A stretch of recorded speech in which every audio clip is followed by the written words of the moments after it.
Un cordiale saluto amici della Wii Sport da Claudio Costanzo all'esordio tra le rubriche della Wii Sport il campionato juniores regionali che vede alla sua seconda giornata il Giardini Naxos ospitare il Città di Messina, padroni di casa reduce della prima sconfitta sul campo della Ionica rocambolesca per 4-3, ospiti invece dalla goleada casalinga per 8-2 sul Messina Sud. Scende in campo per il Giardini Naxos con il numero 1 Caruso, 2 Ella Lui, 3 Mazzeo, 4 Filetti, 5 Caltabiano, 6 Giannetto, 7 Tomasello, 8 Mannino, 9 Ferraù, 10 Rizzo, 11 Filetti Gabriele. Risponde dall'altro lato il Città di Messina di mister D'Alessandro con Argento tra i pali, 2 D'Angelo, 3 Capodivento, 4 Corsaro, 5 Ipito, 6 La Rosa, 7 Restuccia, 8 Caminiti, 9 Di Vincenzo, 10 Cafarella, 11 Brancato.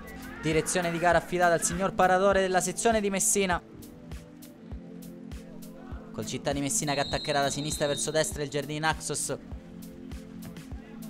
in direzione opposta, in divisa giallonera per i ragazzi di mister Luvito che soffrono questa prima offensiva della formazione ospite. E trova però una buona chiusura di Elias e lui prova a farsi vedere dalle parti invece dell'altro lato di Argento il Giardini Naxos col proprio numero 10 Rizzo che calcia largo.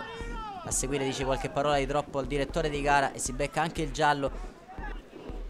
Segue il tentativo di Mannino, ancora alto, e quello di Ferraù col mancino.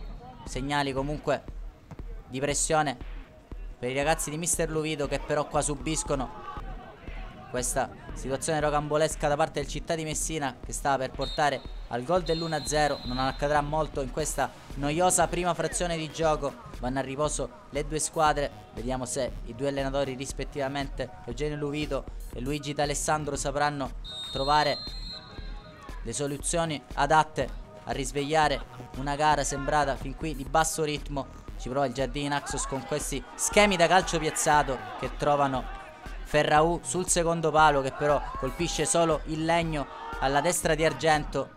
Ancora calcio piazzato dalla tre quarti, mischia in area, si stacca sul secondo palo, Filetti che mette dentro per Ferraù. Questa volta non sbaglia il numero 9 della formazione del Giardini che al 59esimo porta in vantaggio i suoi con questo schema chiamato e provato sul calcio piazzato che ha trovato Filetti tutto solo sul secondo palo. Fa da torre per il compagno che deve solo spingere in porta. Il Giardini è avanti contro uno spento Città di Messina e ancora padrone il campo sono questi schemi di calcio piazzato a farla da padrone. Questa volta prova a liberare al tiro Rizzo, risulta debole il suo destro. Ancora uno schema questa volta da calcio piazzato, scambiano il pallone Rizzo e Ferraù che va direttamente in porta, sorprende Argento e sigla il gol del 2-0 al 68esimo. Ferraù fa una pazza corsa per poter andare a esultare come si deve per la sua doppietta. Prova a risvegliarsi il Città di Messina dall'altro lato, ma trova Caruso sulla sua strada che in qualche modo anche con un po' di affanno riesce ad allontanare. Abbandonerà il campo di lì a poco il match winner in favore del compagno Leotta. In campo anche di certo quando da questo calcio piazzato battuto rapidamente non ne segue un'occasione per la formazione locale. Questa volta Rizzo non è bravo a spingere in porta. Arriva intanto un altro cambio al 35esimo minuto. A uscire questa volta è Tomasello, lo seguirà anche Filetti. Ancora un calcio d'angolo per il Giardini Naxos, ancora una palla buttata dentro, questa volta stoppata perfettamente da Giannetto. Si gira e quasi non stava per trovare l'Eurogol di giornata. L'ultimo cambio vede coinvolto Elias e lui, autore di una buona prova fin qui.